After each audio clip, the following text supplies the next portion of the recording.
বিষ্ণু ইসলাম একবার ওয়াশরুম সেরে এসে দেখলেন কে যেন অজুর পানি রেখে গিয়েছে। জিজ্ঞেস করলেন কে রেখেছে, বলা হলো আব্দুল্লাহ ইবনে আব্বাস রেখে, ছোট্ট আব্দুল্লাহ। বিষ্ণু ইসলাম খুশি হয়ে গেলেন, হায় রে, সে কিভাবে খেয়াল করলো, আমি এখন ওয়াশরুম থেকে আসলেই তো আমার অজুর পানি লাগবে।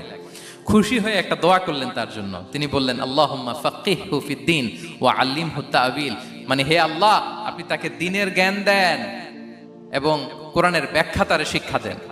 বিশ্বনবীর এই দোয়া এমন ভাবে কবুল হয়েছে, এই আব্দুল্লাহ ইবনে আব্বাস যত মুফাসসির পৃথিবীতে আসবে সকল মুফাসসিরদের সম্রাট হিসেবে আল্লাহ তাকে কবুল করেছেন। বিশ্বনবীর দোয়া তারা পেয়েছেন।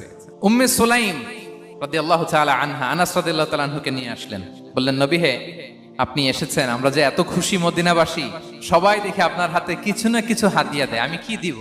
কিছু দেয়ার নাই, কিছু দেয়ার নাই, আমি গরিব মানুষ, আমি আমার নাড় ছেঁড়া ধন, কলিজার টুকরা আনাস, আমার শিশু সন্তানটারাই আপনারে হাদিয়া দিয়ে দিলাম।